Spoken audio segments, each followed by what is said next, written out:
खबर चुनाव प्रचार के उस युद्ध की जिस पर आज फुल स्टॉप लग गया। 75 दिनों की लंबी चुनावी प्रक्रिया में आज प्रचार का शोर थम गया है। अपना प्रचार खत्म करने के बाद प्रधानमंत्री नरेंद्र मोदी कन्याकुमारी पहुंचे।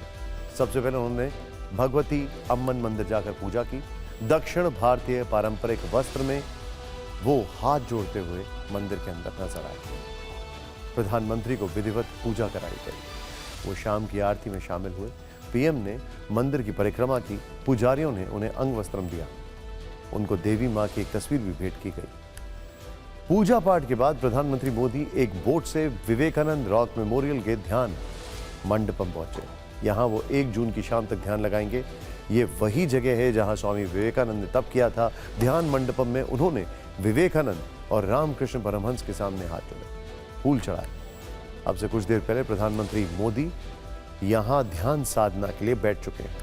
मेरी सहयोगी सुरभि शर्मा कन्याकुमारी में मौजूद हैं। सीधे उनके पास चलते हैं। सुरभि, अभी का इस वक्त 48 घंटे, ये 45 घंटे 48 घंटे क्या है आइटिनरी? कोई भी कैमरा नहीं है वहां पर, क्या हो रहा है? हर कोई ये जानना चाहता है, एक जिज्ञासा है कि आखिर वहां पर चल क्या रहा है।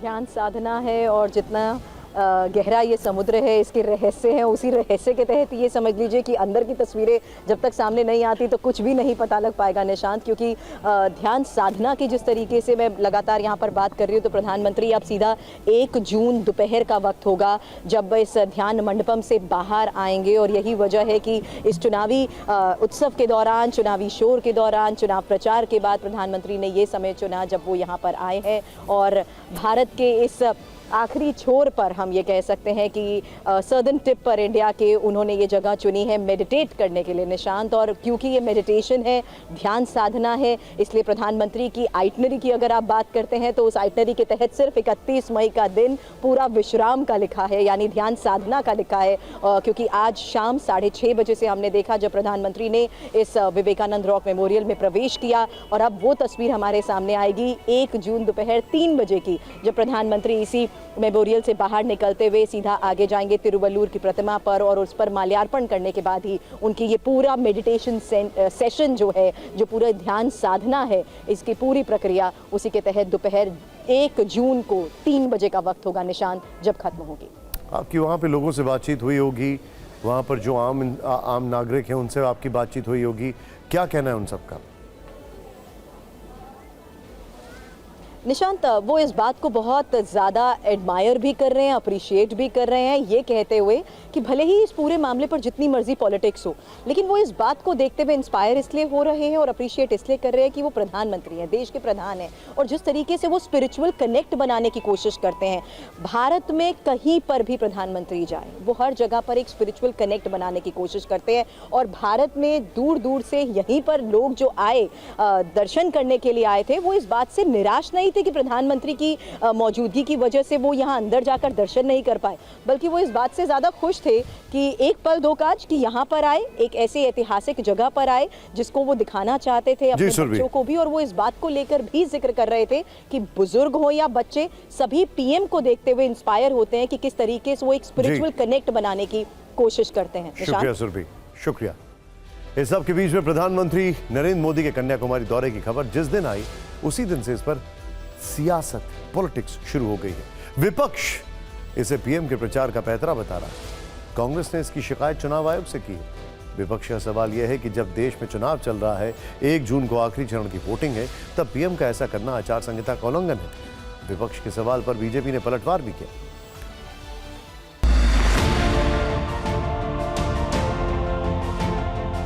रॉक मेमोरियल में प्रधानमंत्री नरेंद्र मोदी का ध्यान कार्यक्रम ऐसे वक्त में शुरू हुआ जब आखिरी चरण का प्रचार थम चुका है और 1 जून की वोटिंग बाकी है।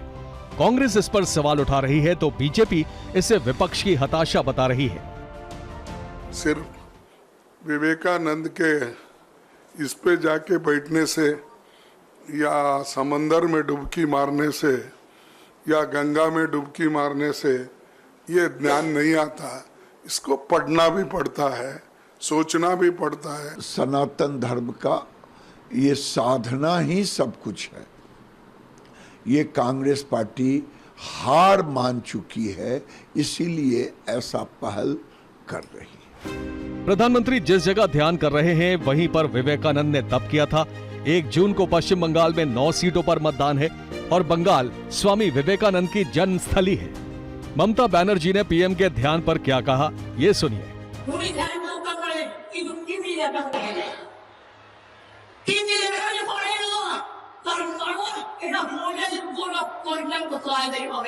उन्होंने अगर ये तय किया कि जहां विवेकानंद जी ने ध्यान किया था वहीं जाकर के वो आने वाले 24 घंटे या 36 घंटे के लिए एक मेडिटेशन करें, तो इसमें गुनाह क्या है, इसमें गैर कानूनी क्या है, इसमें आचार संहिता का उल्लंघन कैसे हो सकता है? विपक्ष प्रधानमंत्री के ध्यान कार्यक्रम को चुनाव प्रचार से जोड़कर देख रहा है कि प्रधानमंत्री जी ध्यान में जब 8-10 कैमरा होता है ना, तो व्यवधान उत्पन्न होता है। ध्यान करिए, ध्यान के नाम पर पाखंड और ढोंग से वो परमात्मा भी नाराज होंगे। कहते कैमरा मत ले जाओ भाई, सोशल मीडिया का जमाना है। सोशल मीडिया के जमाने में करोड़ों लोगों के पास मोबाइल फोन भी है, किसी को रोका जा सकता है क्या? कांग्रेस का दावा है कि प्रधानमंत्री को अपनी सत्ता जाती दिख रही है, इसलिए वो ध्यान करने जा रहे हैं। प्रधानमंत्री वहां जा रहे हैं और बैठेंगे मेडिटेशन में। हाँ, बहुत कुछ सोचने के लिए है उनका विषय। 4 तारीख के बाद में मैं क्या करूँगा, गांधीनगर में रहूँगा कि अहमदाबाद में रहूँगा, कहाँ रहूँगा। ये आध्यात्मिक चेतना का विषय है, ये आस्था का विषय है। अब ये बात उनकी समझ में नहीं आएगी जिनकी आस्था वेटिकन में है। हालांकि नेताओं से इतर साधु संतों का मानना है कि प्रधानमंत्री ऐसा पहले भी करते रहे हैं, इसलिए ये विरोध बेवजह है। प्रधानमंत्री जी हैं, वह अपने साधनाओं के ही द्वारा शक्ति प्राप्त करते हैं और उसी के माध्यम से इनको विजय प्राप्त होती है। आध्यात्मिक यात्रा पर मोदी जी सदैव जाते रहे हैं, वहां से सकारात्मक ऊर्जा लेकर के भारतीय उत्थान के लिए वो समर्पित करते हैं। इसका विरोध करना एक मूर्खतापूर्ण कार्य है। प्रधानमंत्री जिस जगह पर मौजूद है वहां का पौराणिक महत्व है। यहां ऐतिहासिक स्थल है, मंदिर है जहां पर्यटक भारी तादाद में पहुंचते हैं। विवेकानंद रॉक मेमोरियल कन्याकुमारी में समंदर में स्थित स्मारक है। ये 2 चट्टानों के ऊपर बना है और 3 ओर से समंदर से घिरा है। यहीं पर दक्षिण भारत के संत तिरुवल्लुवर की स्टैचू भी है। 7000 टन की इस मूर्ति की ऊंचाई 95 फीट है। यह भारत का दक्षिण छोर है जहां पूर्वी पश्चिमी समुद्री तट मिलते हैं। हिंद महासागर, अरब सागर और बंगाल की खाड़ी की यह संगम स्थली है। हमारी संवाददाता सुरभि शर्मा और विपिन चौबे कन्याकुमारी में हैं। इन जगहों के महत्व पर उनकी रिपोर्ट।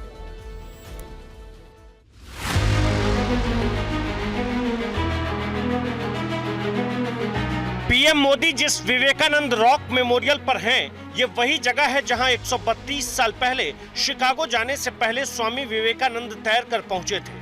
उन्होंने 3 दिन तक ध्यान लगाया और तप किया था। स्वामी विवेकानंद 24 दिसंबर 1892 के दिन कन्याकुमारी पहुंचे थे। समुद्र तट से इस चट्टान तक 500 मीटर की दूरी उन्होंने तैर कर तय की थी। 25 से 27 दिसंबर तक इस चट्टान पर उन्होंने ध्यान लगाया था। कन्याकुमारी में तप का स्वामी विवेकानंद के जीवन पर गहरा प्रभाव पड़ा। माना जाता है कि यहाँ विवेकानंद को भारत माता के बारे में दिव्य ज्ञान प्राप्त हुआ और उन्होंने विकसित भारत का सपना देखा था।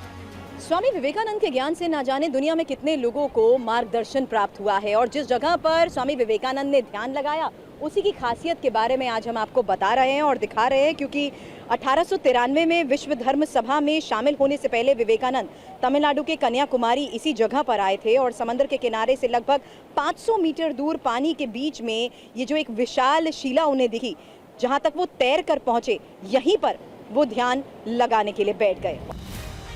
विवेकानंद रॉक के पास तमिल कवि तिरुवल्लुवर की ऊंची प्रतिमा लगी है। उन्हें दक्षिण भारत का महान संत कहा जाता है। हर धर्म और मत के लोग उनके अनुयायी हैं। सबसे पहली तस्वीरें आपने विवेकानंद रॉक मेमोरियल की देखी, अब उसके बगल में वो तस्वीर देखिए जो यहाँ की बहुत ज्यादा प्रसिद्ध मूर्तियों में से एक है और इन्हें संत तिरुवल्लुवर की मूर्ति कहा जाता है। ये यहाँ के यानी दक्षिण के कबीर कहे जाते हैं।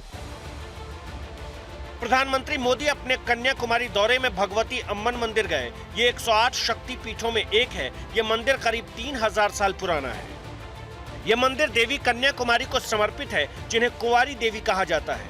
एक पौराणिक कथा के मुताबिक राक्षस बाणासुर को वरदान मिला था कि उसे केवल एक कुंवारी लड़की ही मार सकती है। देवी पराशक्ति ने कुंवारी लड़की का रूप धारण कर बाणासुर का अंत किया। इसी आधार पर इस जगह का नाम कन्याकुमारी पड़ा। कन्याकुमारी मौजूद इस विवेकानंद शिला से एक और पौराणिक कथा जुड़ी हुई है। मान्यताओं के मुताबिक देवी पार्वती ने यहां एक पैर पर खड़े रहकर भगवान शिव के लिए उपासना की थी। देवी पार्वती ने यहीं पर भगवान शिव की प्रतीक्षा की।